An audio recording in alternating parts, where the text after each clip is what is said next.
So hello everyone, welcome to easy prep semester classes और स्वागत है एक बार फिर से आपका। आज के इस सेशन में हम डिस्कस करने वाले हैं एरर के बारे में। जो भी आप मेजरमेंट करते हैं उस मेजरमेंट के अंदर कुछ एरर यानी त्रुटियां हो जाती हैं। और आज के इस सेशन में हम डेडिकेटेडली ये डिस्कस करने वाले हैं कि कितने प्रकार की एरर हो सकती हैं, उनके फॉर्मूले क्या क्या हैं और कैसे उनको कैलकुलेट किया जा सकता है। तो सबसे पहले हमें यह पता होना चाहिए कि एरर असल में होता क्या है। तो यहां पर डेफिनेशन की अगर अपन बात करें तो डेफिनेशन में हमने ये लिखा है, the difference between true value and the measured value of a quantity is known as error in the measurement. True value यानी कि जो उसका असल में मान है, मेजर्ड वैल्यू जो आपने मेजर किया है। फॉर एग्जाम्पल, आपने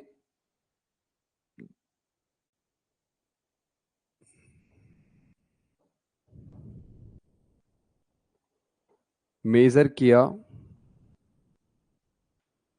ए एम, ए रेंडमली मैंने कुछ भी वैल्यू ले लिया, M for measured and T for true. तो मैंने कुछ वैल्यू जो है, या इस तरीके से मान लें अपन, ए या बी या कुछ भी ना लिखे, सिर्फ ऐसे लिख लें कि मान लीजिए ये किसी भी चीज का ट्रू वैल्यू है और ये आपने कुछ मेजर किया है, मेजर्ड वैल्यू। आप इसका डिफरेंस ले लीजिए, आपको क्या आ जाएगा, एरर का वैल्यू आ जाएगा। तो एरर कितना हुआ है, ट्रू वैल्यू, या फिर आप इसको एक्चुअल वैल्यू भी लिख सकते हैं। एक्चुअल वैल्यू वास्तविक मान, और मेजर्ड वैल्यू यानी मापा गया मान। तो एरर का डेफिनेशन हमने क्या दिया कि किसी भी वस्तु के या किसी भी चीज के या किसी भी मतलब राशि के, राशि ज्यादा बेटर वर्ड है, क्वांटिटी। तो किसी भी राशि का एक मान होता है जो वास्तविक मान है उसका, जिसे एक्चुअल वैल्यू या ट्रू वैल्यू कहते हैं। और एक मान ऐसा है जो आपने मेजर किया कोई भी डिवाइस लगा करके। तो डिवाइस जो है उसमें 100% सही मान बताया ऐसा जरूरी नहीं है, तो उसने कुछ ऊपर या नीचे वैल्यू बताया। तो जो वैल्यू उसने बताया वो मेजर्ड वैल्यू हुआ। आपने एक्चुअल में से मेजर्ड को घटाया तो आपको एरर का पता चल गया कि कितना एरर इसने मुझे दिया। जैसे कि मान लीजिए कोई भी किसी भी परिपथ में, जैसे मान लीजिए 5 एम्पियर की करंट प्रवाहित होनी चाहिए। सर आपको कैसे पता कि 5 एम्पियर करंट ही होनी चाहिए? मैंने वहां पर जो भी एलिमेंट्स लगे हैं उसका मैथमेटिकल कैलकुलेशन पेपर में किया, और पेपर में कैलकुलेशन करने पर मुझे पता चला कि इस तार में से 5 एम्पियर धारा प्रवाहित हो रही है। अब मैंने चेक किया कितना हो रहा है, तो मैंने यहां पर एक मीटर लगाया। वो मीटर क्या कर रहा है, धारा का मापन कर रहा है। ऐसे मीटर को अमीटर कहा जाता है। अभी फिलहाल आप ध्यान रखें कि एक अमीटर नामक डिवाइस होता है जो करंट को मेजर करता है। तो हमने एक अमीटर लगाया, ये अमीटर वैल्यू दे रहा है 4.9 एम्पियर का, जबकि असल में होना कितना चाहिए, 5 एम्पियर। यानी हमें पता चल गया ये अमीटर एरर दे रहा है। कितना एरर दे रहा है, 5 एम्पियर यहां पर इसका ट्रू वैल्यू है, 4.9 इसका मेजर्ड वैल्यू है। इसका मतलब ये हुआ कि ये अमीटर 0.1 की एरर दे रहा है। इसको कहते हैं अपन एरर। ये एग्जाम्पल के तौर पे मैंने आपको चीज को एक्सप्लेन किया है। ठीक है सर, एरर की डेफिनेशन हो गई, आगे चलते हैं। नेक्स्ट हमें देखना है कि एरर का क्लासिफिकेशन क्या है, या कितने प्रकार का एरर जो है वो होता है। तो सबसे पहला जो एरर का टाइप है वो यहां पर आता है सिस्टमैटिक एरर, व्यवस्थित त्रुटियां। एक बार आप इस पैराग्राफ को पढ़ें, फिर अपन इसको डिस्कस करते हैं।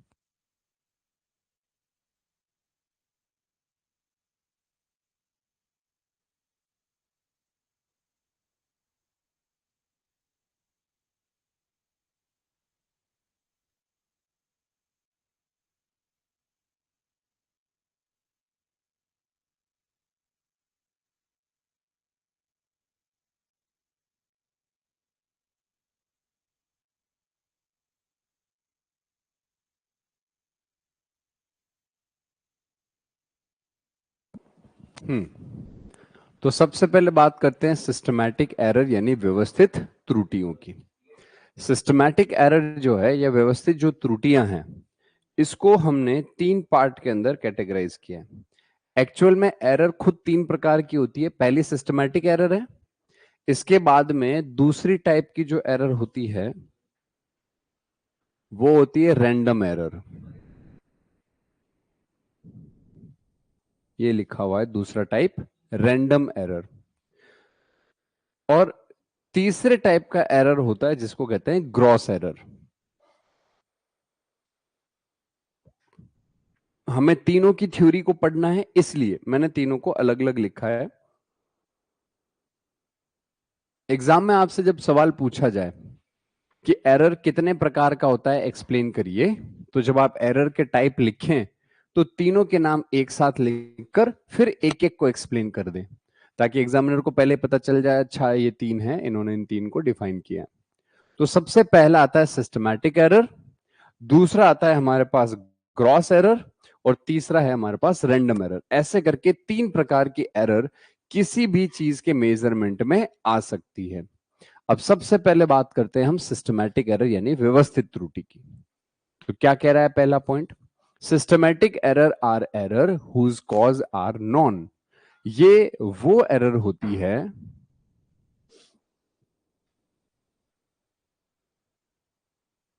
यह वो एरर होती है जिसका कारण हमें पता है।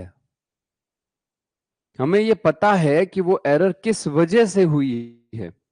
तो सिस्टमैटिक एरर जो है वो एरर होती है जिसका कारण हमें पता होता है। Second point, they can be either positive और negative, they are further classified as these 3 values. मतलब ये वैल्यूज सकारात्मक यानी सॉरी धनात्मक हो सकती है या फिर ऋणात्मक हो सकती है। प्लस में भी ये एरर हो सकती है और माइनस में भी ये एरर हो सकती है। अब ये जो एरर है, ये एरर 3 प्रकार से हो सकती है। तो आप चाहें तो ये भी लिख सकते हैं कि ये 3 तरीके से क्लासिफाइड की गई है, वर्गीकृत की गई है, या आप ये भी लिख सकते हैं कि ये एरर 3 प्रकार की होती है। तो पहला पॉइंट ये हुआ कि वो एरर जिसका कारण हमें ज्ञात होता है, सिस्टमैटिक एरर होती है। ये पॉजिटिव या नेगेटिव कुछ भी हो सकती है। और तीसरा हमने यहां पर ये लिखा कि भैया ये जो एरर है ये 3 प्रकार से कैटेगराइज की गई है, वर्गीकृत की गई है।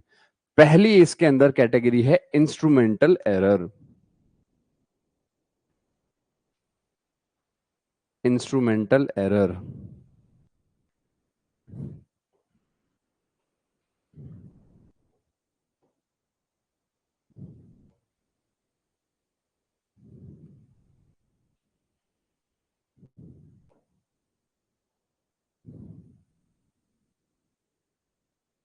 चलिए डिस्कस कर लेते हैं इसको। अब ठीक है। सबसे पहले बात कर लेते हैं इंस्ट्रूमेंटल एरर। अच्छा, चूंकि हमें इन एरर का कारण पता है, कॉज पता है, तो हम इन एरर के कॉज को फाइंड आउट करके हम इन्हें रिमूव भी कर सकते हैं। तो since we know the causes of the error, we can eliminate the error. जैसा कि हमें एरर का जो कारण है वो पता है, हम उस कारण को हटा करके इस एरर को कम या समाप्त कर सकते हैं। ये एक पॉइंट आप चाहें तो ऐड कर सकते हैं। ये यहां पर अपन ने सिस्टमैटिक एरर के बारे में पढ़ा। अब बात करें इसके टाइप्स की, तो 3 प्रकार के इसमें टाइप हैं, जिसमें सबसे पहले अगर मैं बात करूं इंस्ट्रूमेंटल एरर की, कि भाई इंस्ट्रूमेंटल एरर क्या है, तो आपको नाम से ही समझ में आ रहा है ये वो एरर है जो किसकी वजह से होती है भाई साहब। ये वो एरर है जो इंस्ट्रूमेंट यानी उपकरण के संबंधित त्रुटियां, मतलब उपकरण क्या है, खराब है। भाई तुम लोग जो है वो हॉस्पिटल गए, ब्लड प्रेशर नापने, फॉर एग्जांपल बीपी बढ़ गया, ब्लड प्रेशर नापा तो पता चला ब्लड प्रेशर 400 आ रहा है। पता चला 400 ब्लड प्रेशर पे तो कोई जिंदा ही नहीं रहता, मर चुके होते हैं, तो फिर वो 400 कैसे दिखा रहा है, उसको देखकर हार्ट अटैक आ जाएगा कि अरे 400 कैसे हो गया। इसका मतलब वो जो इंस्ट्रूमेंट था वो खराब था, उसकी वजह से एरर आई है।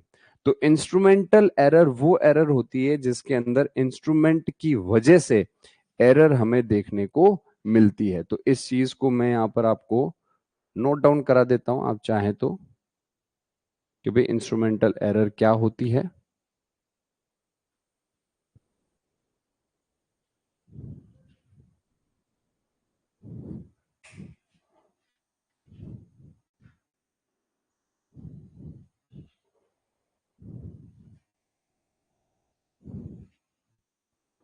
ए करके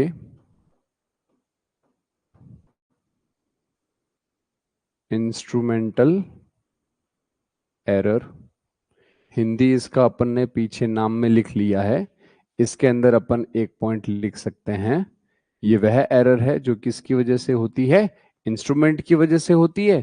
तुमने यहां लिख दिया these error are, these error are arises, मतलब व्युत्पन्न होना या उत्पन्न होना, अराइजेज ड्यू टू, की वजह से, faulty construction of, faulty construction of instrument.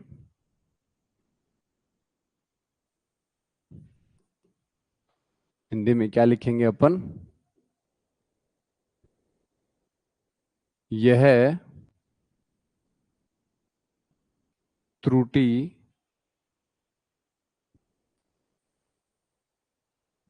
यह त्रुटि जो है, ओ माफी चाहूंगा, यह त्रुटि फॉल्टी कंस्ट्रक्शन ऑफ इंस्ट्रूमेंट, उपकरण के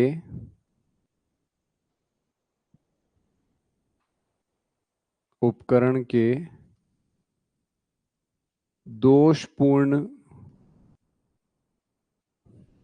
कंस्ट्रक्शन यानी बनावट के कारण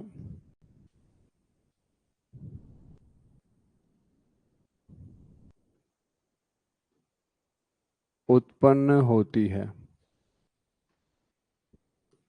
उत्पन्न होती है। दोषपूर्ण बनावट के कारण उत्पन्न होने वाली एरर को इंस्ट्रूमेंटल एरर कहते हैं। जैसे मान लीजिए कि आपका जो मीटर है वो रीडिंग दे ही नहीं रहा, आपने कोई मीटर लगा रखा है, उसमें कोई रीडिंग शो ही नहीं हो रही, मगर वहां पर करंट तो फ्लो कर रहा है।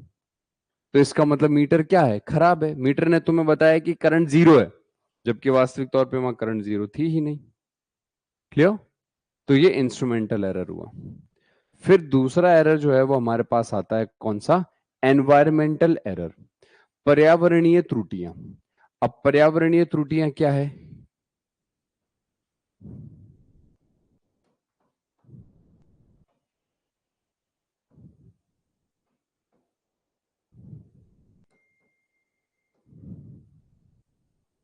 नाम से जैसा कि आप समझ पा रहे हैं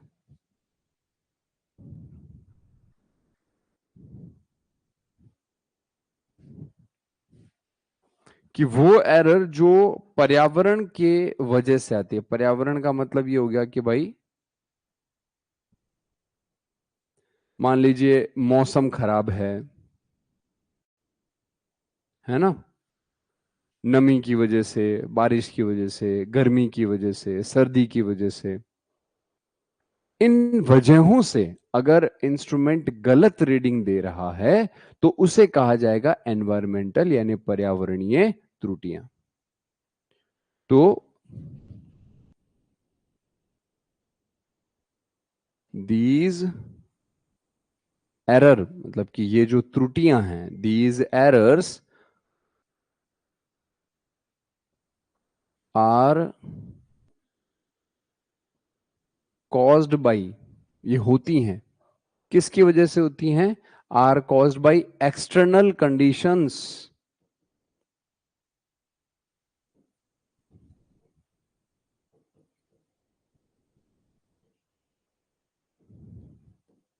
external conditions like pressure, temperature,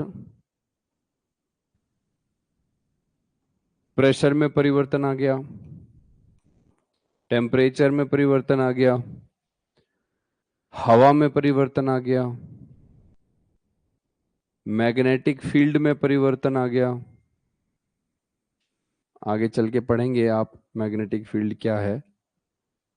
ये सब वजहों से अगर कोई एरर आती है तो समझ लीजिए वो पर्यावरणीय एरर हैं। हिंदी में क्या लिखेंगे, यह त्रुटियां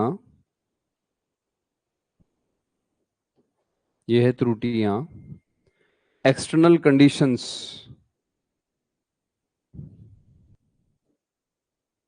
बाह्य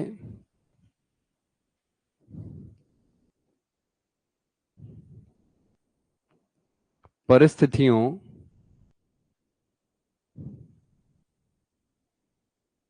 जैसे प्रेशर पहले लिखा है तो जैसे दाब, टेम्परेचर यानी तापमान, विंड माने हवा, और चुंबकीय क्षेत्र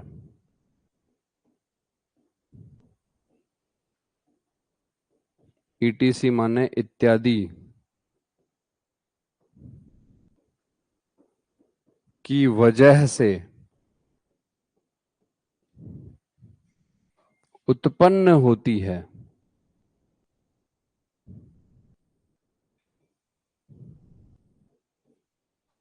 तो एनवायरमेंटल एरर हो गई। अब एनवायरमेंटल एरर को अगर आप रिमूव करना चाहते हैं तो अपन यहां एक नोट करके लिख लेते हैं कि अगर आप चाहते हैं एनवायरमेंटल एरर ना हो तो उस केस में आप जहां पर भी एक्सपेरिमेंट कर रहे हैं वहां कुछ ऐसा आप सेटअप करिए कि वहां तापमान, दाब नियत बना रहे।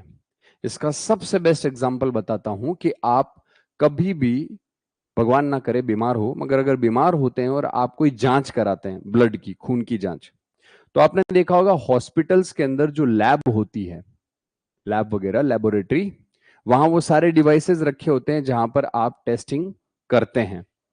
वहां आप देखना एसी लगा हुआ होता है। अब चाहे गर्मी हो चाहे सर्दी हो वो एसी चलता ही रहता है कंटिन्यूअस, और फिक्स टेम्परेचर होता है उसका। ऐसा नहीं कि किसी को गर्मी ज्यादा लगी तो आके चेंज कर दिया, नहीं। वहां नियत तापमान मेंटेन किया गया है कि भाई यहां पर टेम्परेचर 24 डिग्री ही परमानेंट रखा जाएगा, ताकि तापमान के परिवर्तन की वजह से जो एरर आती है डिवाइसेस में उसको एलिमिनेट कर दिया जाए। वो कमरा पूरा बंद रहता है, पैक रहता है, ऐसा नहीं कि गेट खुला है कोई भी आओ कोई भी जाओ, ताकि उसमें ह्यूमिडिटी जो है वो ज्यादा ना हो। यानी वहां प्रेशर, टेम्परेचर, ह्यूमिडिटी, इन चीजों को एलिमिनेट करने के लिए एक बंद कमरे में एक नियत तापमान पर ही टेस्टिंग करते हैं, ताकि मरीज को प्रॉपर एक्यूरेट रिजल्ट्स जो है वो मिल सके। ये इसका एक सबसे बढ़िया एग्जांपल आप प्रैक्टिकली देख सकते हैं। क्लियर? यस और नो? तो इसके अंदर आप चाहें तो नोट करके लिख सकते हैं, these error can be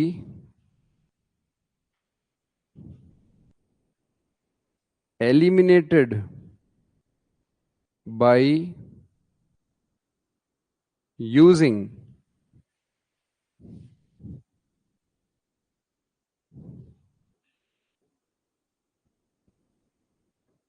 system at constant temperature and conditions। अर्थात इन त्रुटियों को हम हटा सकते हैं एक ऐसे सिस्टम का इस्तेमाल करके जो नियत तापमान और नियत अवस्था पे वर्क करता हो, मतलब उसमें कोई भी चीज जो है वो समय के साथ परिवर्तित ना हो। ऐसे सिस्टम का इस्तेमाल करके इन एरर को रिमूव किया जा सकता है। तो ये चीज आप लोगों को यहां पे समझ में आ गई होगी। These error can be eliminated, यह है त्रुटियां नियत तापमान व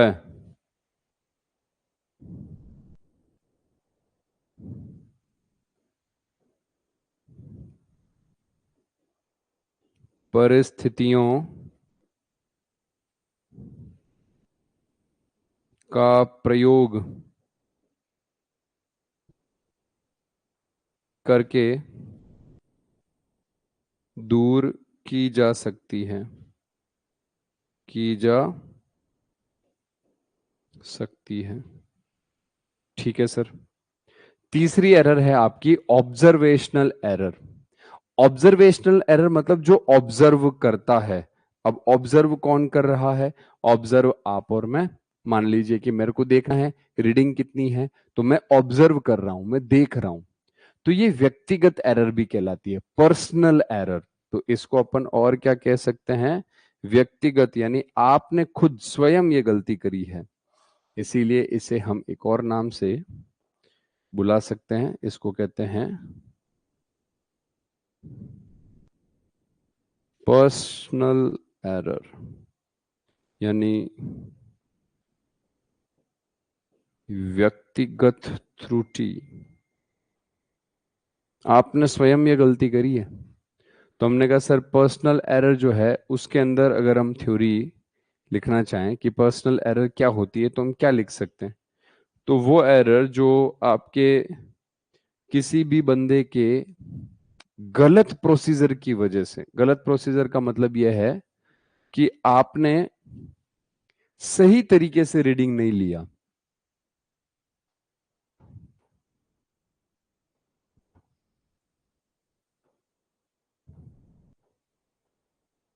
ऑब्जर्वेशनल एरर, सही तरीके से रीडिंग नहीं लिया मतलब ऐसा है कि मीटर वहां है, आपको खड़े होकर के सामने और रीडिंग लेना था। आपने क्या किया? आप टेबल पर बैठे हैं, यूं ऐसे झुक करके पीछे से देख रहे हैं। हाँ लिखो जरा, ये रीडिंग है, लिखो जरा। तो भाई ये कोई तरीका थोड़ी है रीडिंग लेने का। रीडिंग लेने का जो रूल है कि भाई इस तरीके से खड़े होकर ऐसे मीटर के एकदम सामने देख करके रीडिंग लेना है कि ये इसका रीडिंग है। आप साइड से देखोगे तो आपको अलग दिखेगा। इसका एक सबसे बढ़िया एग्जांपल बताता हूं। आप जैसे क्रिकेट देखते होंगे, आप डिप्लोमा स्टूडेंट है, इसका मतलब ये है कि आपने या तो जो है वो 10th कर लिया है, 12th कर लिया है, तो 10th क्लास तक आते आते तो क्रिकेट में इंटरेस्ट डेवलप हो ही जाता है। तो अगर आप क्रिकेट के शौकीन हैं, आप इंटरेस्ट रखते हैं, तो आपने वहां पर देखा होगा कि एक लेग बिफोर विकेट LBW का एक जो है वो आउट दिया जाता है। अब वहां पर आप देखेंगे कि एम्पायर जो है ना, वो विकेट्स के एकदम ठीक सामने खड़े होते हैं, और जैसे ही बॉल जाती है और लगती है वो आउट या नॉट आउट देते हैं कि भाई उनके हिसाब से उसका बैट्समैन का जो लेग है, वो जो पैर है, वो विकेट के बिफोर यानी एग्जैक्ट सामने पाया गया और बॉल जो है वो उसके उसके पैड पे लगी है। मगर जो क्रिकेटर है जो उसके साथ खेल रहा है नॉन स्ट्राइकर एंड पे, वो एम्पायर से साइड में खड़ा होता है। बॉलर बॉल फेंक रहा है, उसके दूसरी साइड में खड़ा होता है। तो वो उस सामने वाले बंदे के एग्जैक्ट सामने नहीं है, तिरछा खड़ा है, एकदम तिरछा। तो उससे होगा ये कि जब बैट से बॉल ना लग करके और उसके पैड से लगता है, लोग अपील करते हैं, एम्पायर आउट दे देता है, तो वो उससे पूछता है क्या भाई तेरे को क्या लगता है, क्या मेरा पैड जो है वो विकेट के सामने था? तो उसने ऐसे तिरछा देखा साइड से, तो उसको तो ऐसा लगा कि बॉल बाहर जा रही है। मगर असल में अगर वो सामने खड़ा होता तो पता चलता, अरे यार बॉल तो विकेट पे जा रही। तो उसने बोले हाँ अरे DRS ले ले। उसने DRS लिया, पता चला कि बॉल तो सच में विकेट पे लग रही थी और वो आउट हो गया। तो इस तरीके की एरर को हम क्या कहेंगे? ऑब्जर्वेशनल एरर कहेंगे। मतलब कि उस बंदे ने ऑब्जर्व गलत किया। अगर वो सही जगह खड़ा होता तो एक DRS व्यर्थ नहीं होता। वो उसको बोल देता भाई तू तो सामने पकड़ा गया है, एकदम आउट है, ये तो DRS मत ले, फालतू खराब होगा, तू जा। तो इस प्रकार की एरर को ऑब्जर्वेशनल एरर कहते हैं। तो किसी भी इंस्ट्रूमेंट की रीडिंग लेने के दौरान यूजर के द्वारा जो गलती होती है उसे ऑब्जर्वेशनल एरर कहा जाता है। आई होप कि आपको ये एकदम क्लियर हो गया है। तो लिख लेते हैं, these error are these error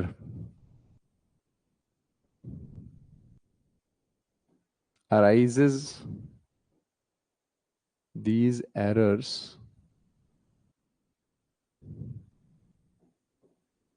arises due to, ये उत्पन्न होती है किसकी वजह से? Due to faulty procedure,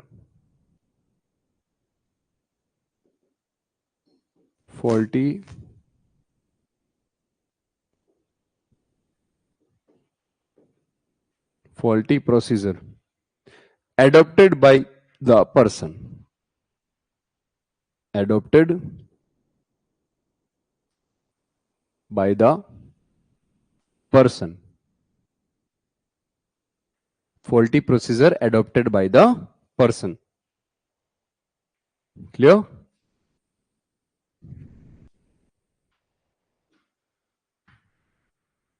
Faulty procedure adopted by the person making measurements, जो मेजरमेंट ले रहा है, किसी दूसरे ने गलती करी तो वो काम नहीं आएगा, जो मेजरमेंट कर रहा है अगर उसने गलती करी तो दिक्कत है। तो यहां लिख देंगे यह त्रुटि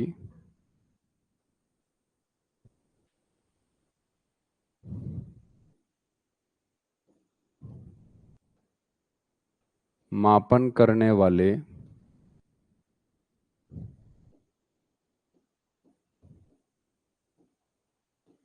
व्यक्ति के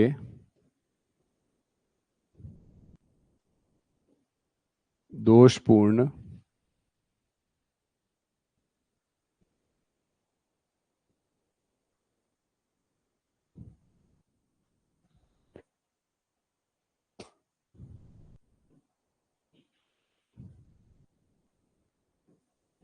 तरीके की वजह से उत्पन्न होती है।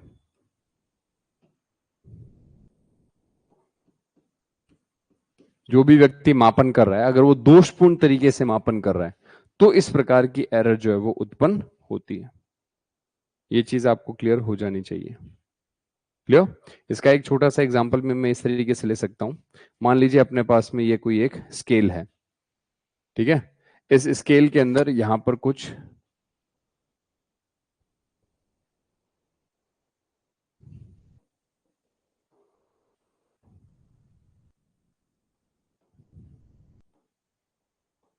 इस तरीके से एक अपना स्केल है और यहां पर पॉइंटर जो है वो इस तरीके से लगा हुआ है।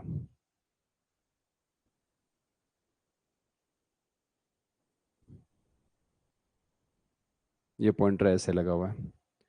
अब अगर ऑब्जर्वर सामने से देखेगा, यानी यहां से देखेगा,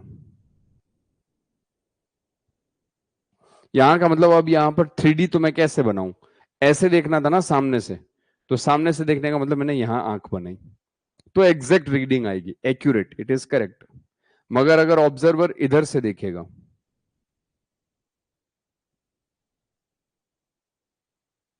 तो ये पॉइंटर का इमेज इसको पीछे यहां पर नजर आएगा, इसको लगेगा कि ये रीडिंग ये है। और अगर ये इस तरफ से देखेगा तो ये इधर देख रहा है, तो इसको इमेज इस तरफ दिखेगा पॉइंटर का। तो इधर से देखने पर लगेगा रीडिंग ये है और इधर से देखने पर लगेगा रीडिंग ये है। ये दोनों ही गलत रीडिंग है, क्योंकि जो भी मेजरमेंट आप किसी भी इंस्ट्रूमेंट से करते हैं उसमें स्केल के नीचे कांच लगा होता है। वो कांच लगे होने का कारण ये है कि जब आप साइड से देखोगे तो नीडल अलग दिखेगी, उसकी छाया अलग दिखेगी, दो दो फोटो दिखेगी। अगर दो दो फोटो दिखती है इसका मतलब गलत रीडिंग ले रहे हो। अगर आप एग्जैक्ट ऊपर से देखोगे तो उस नीडल की जो छाया है, जो चित्र है, वो एग्जैक्ट उसके नीचे बनेगा और वो चित्र और वो नीडल एक ही दिशा के अंदर अलाइन होने की वजह से एक इमेज नजर आएगा। मतलब ये नीडल है, इसके पीछे कांच है, तो तुम सामने से देखोगे तो इसका जो क्या कहते हैं मिरर में इमेज बनेगा वो एग्जैक्ट इसके नीचे बनेगा, तो आपको तो एक ही दिखेगा। मगर आप अगर इधर से देखोगे तो इसका इमेज भी दिख रहा है और ये पॉइंटर दोनों दिख रहे हैं। इधर से देखोगे तो भी पॉइंटर दिख रहा है और नीचे इमेज दिख रहा है। इसका मतलब जब दो दो वैल्यू दिखेगी तो आपको पता चल जाएगा, अरे ये तो मैं गलत रीडिंग ले रहा हूं। तो आप ऐसी जगह खड़े होकर रीडिंग लेंगे जहां पर आपको एकदम सही दिखे। इसको ऑब्जर्वेशनल एरर कहा जाता है।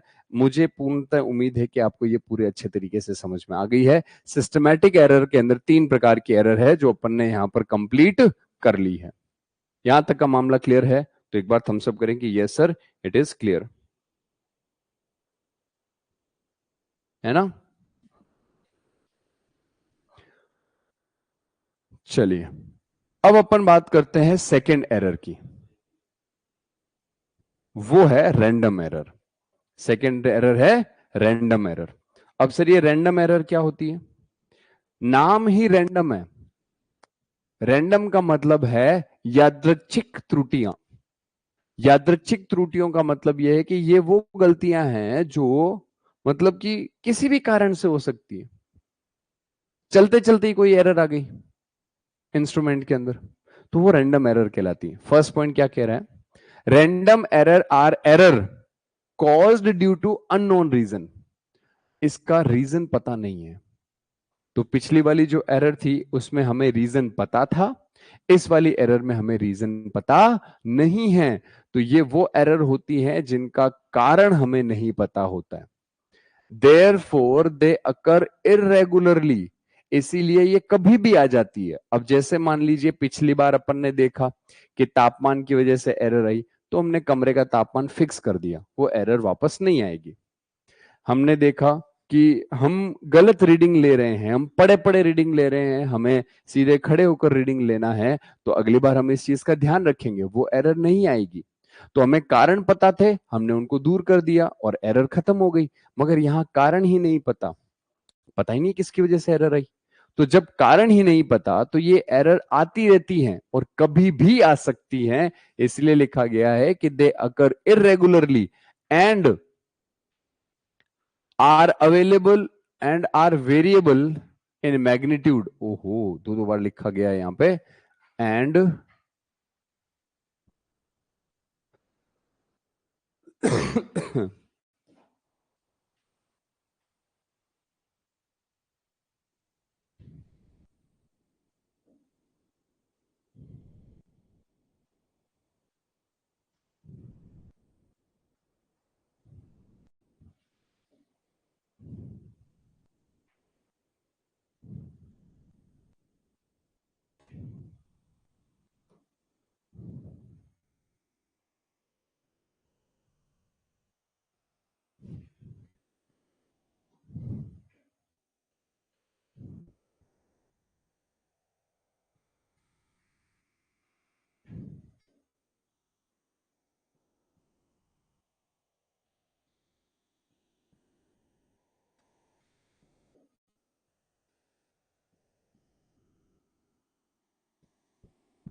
Variable in magnitude.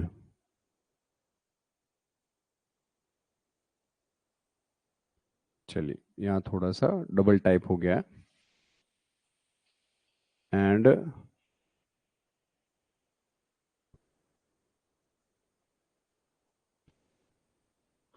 Assign convention.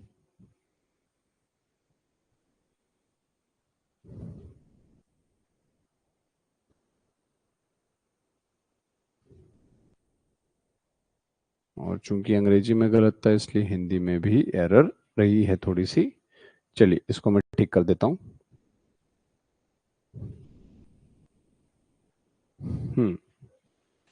ये वो एरर होती हैं जिनका कारण हमें पता नहीं होता, और चूंकि इनका कारण हमें पता नहीं होता इसलिए ये एलिमिनेट नहीं की जा सकती, इनको रिड्यूस किया जा सकता है।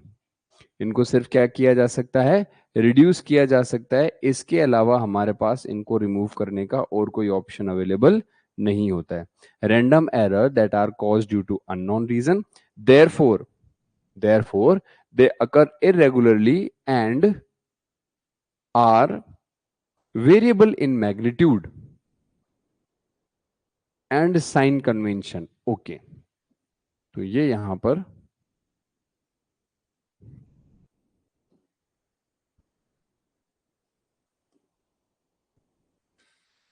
And are sign conventions. यादृच्छिक त्रुटियां अज्ञात कारणों की वजह से होने वाली त्रुटियां हैं। Therefore they occur irregularly, इसलिए वे अनियमित रूप से होती है। And are variable in magnitude, और परिमाण और साइन में, साइन मतलब पॉजिटिव या नेगेटिव में परिवर्तनशील होती है। मतलब कि मैग्नीट्यूड भी कम ज्यादा होता रहता है और प्लस माइनस किसी में भी आ सकती है। इनको अपन यादृच्छिक त्रुटियां कहते हैं और इनको रिमूव नहीं किया जा सकता, रिड्यूस किया जा सकता है। They can not be removed but can be reduced।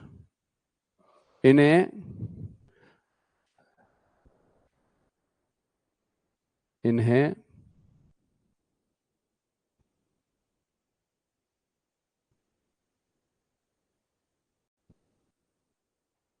हटाया नहीं जा सकता,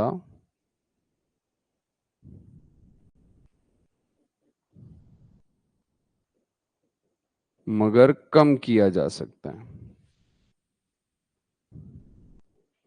अब तुम कहोगे कि सर जिस एरर का पता ही नहीं किस वजह से आया, उसको कम भी कैसे करें? अनुभव के आधार पर, स्टैटिस्टिकल एनालिसिस, अनुभव के आधार पर। हम किसी भी एक काम को जब बार बार करते हैं तो उसमें कभी कभार कोई ऐसी एरर आ जाती है जिसका हमें कारण ही नहीं पता। जब हम उस काम को बार बार दोहराएंगे और उस प्रकार की एरर भी बार बार आएगी तो कहीं ना कहीं हमें एक आइडिया हो जाता है कि अच्छा मैं जब ये करता हूं तब ये वाली एरर आती है, तो मैं उस चीज को करने का तरीका थोड़ा बदल देता हूं तो वो एरर कम हो गई। तो आपने उस एरर को रिमूव तो नहीं कर पाए, मगर आप उस एरर को कम कर पाए अनुभव के आधार पर। आपने बार बार उस चीज को परफॉर्म किया, आपने एनालिसिस किया, तब आपको पता चला अच्छा ये करने पर एरर कम आ रही है, अच्छा ऐसा करना चाहिए। इस वजह से अपन ने लिखा कि ये भैया एरर जो होती है ये रिमूव नहीं होती है मगर इन्हें रिड्यूस किया जा सकता है। और लास्ट एरर आती है अपनी ग्रॉस एरर। ग्रॉस एरर क्या होती है? ग्रॉस एरर, इसके बारे में भी बात करेंगे और फिर अपन इस सेशन को यहीं पर समाप्त करेंगे। और नेक्स्ट सेशन जो होगा उसके अंदर अपन इन एरर के मेजरमेंट के अंदर अलग अलग फॉर्मूले डिस्कस करेंगे। आज अपन ने टाइप ऑफ एरर पढ़ा है, नेक्स्ट सेशन में अपन मेजरमेंट ऑफ एरर पढ़ेंगे। इसके अलावा जो बचे कुछ टॉपिक्स हैं आपके, जो प्रिसीजन है, ये आपका एक ही टॉपिक है जिसके अंदर ये सारी चीजें हैं, तो उन चीजों को अपन कवर अप करेंगे। तो लास्ट एरर अपन डिस्कस कर रहे हैं ग्रॉस एरर यानी सकल त्रुटि। Gross error arises due to human carelessness and mistakes in reading of the instrument and calculating the recording measurement values and results। मतलब क्या है सर? मतलब ये है कि आपने गणना में गलती कर दी, आपको जोड़ करना था आपने गुणा कर दिया, आपको माइनस करना था आपने डिवाइड कर दिया। मतलब आपने कैलकुलेशन करने के दौरान गलतियां कर दी, उसको कहते हैं ग्रॉस एरर। ऑब्जर्वेशनल एरर अलग है, मतलब रीडिंग लिया ही गलत, वो ऑब्जर्वेशनल एरर। रीडिंग सही लिया, कैलकुलेट गलत कर दिया, इसको कहा जाता है आपका gross error. These error caused by mistakes in using instrument. Instrument का यूज ही गलत किया, आपको लगाना था अमीटर, आपने लगा दिया वोल्ट मीटर, तो ये कौन सी गलती है? ग्रॉस एरर है। आपने एपरेटस ही गलत यूज कर लिया तो फिर तो दिक्कत आएगी ना। तो ये वो मिस्टेक्स होती है जो ह्यूमन केयरलेसनेस की वजह से होती है। भाई आपके केयरलेसनेस की वजह से हो रही है, आप केयरफुल नहीं थे, सजग नहीं थे, जिसकी वजह से वो एरर हो गई। पता चला कि आपको 2 बजे अलार्म बजते ही उठ करके एक बटन दबाना था और आप जो है वो सो गए और आप वो बटन नहीं दबा पाए, आपकी केयरलेसनेस हुई, इसकी वजह से सिस्टम में दिक्कत हो गई, एरर आ गई। तो इस चीज को कहते हैं ह्यूमन एयरलेसनेस और mistakes in reading the instruments और calculating and recording the measurement values and results. Calculate करने में, उस वैल्यू को रिकॉर्ड करने में, रिकॉर्ड करने का मतलब आपने देखा 2.7, आपने लिख दिया 2.9, तो आपने रिकॉर्डिंग गलत करी, आपने रिकॉर्ड गलत लिख दिया, उसकी वजह से भी दिक्कत आ गई। ये सारी की सारी एरर किसके अंदर आती है? ये सारी की सारी एरर ग्रॉस एरर के अंदर आती है।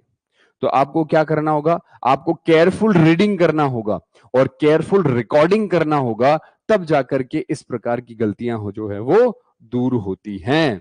तो यहां पर अपन क्या लिखेंगे? These error can be reduced by carefully recording and reading। इस प्रकार की त्रुटियां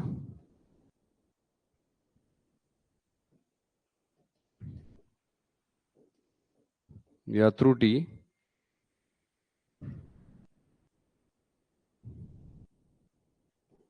ध्यानपूर्वक रीडिंग पढ़ने, रीडिंग को पाठ्यांक भी कह सकते हैं, एवं रिकॉर्ड करने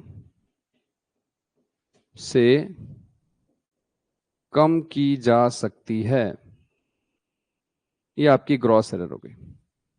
तो इस सेशन में अपन ने डिस्कस किया कि एरर कितने प्रकार का होता है। नेक्स्ट सेशन में अपन एरर से संबंधित फॉर्मूले और कुछ अपन एग्जांपल्स भी डिस्कस करेंगे। आज के सेशन में इतना ही। Have a nice day. Thank you so much.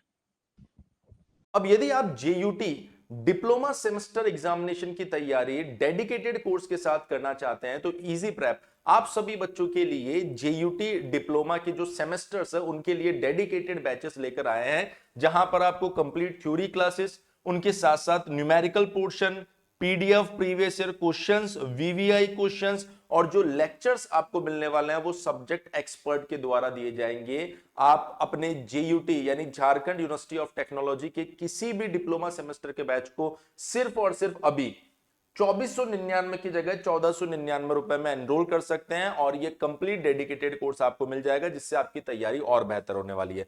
यदि आपको इस पर्टिकुलर बैच को लेकर किसी भी तरह का कोई भी डाउट आ रहा है तो आप हमारे हेल्पलाइन नंबर 7014639318 के ऊपर कॉल कर सकते हैं। आज के इस सेशन में इतना ही। अगर आप इस बैच के बारे में और ज्यादा जानकारी चाहते हैं तो आप इजी प्रेप सेमेस्टर एप्लीकेशन को डाउनलोड कर लीजिए। Thank you so much.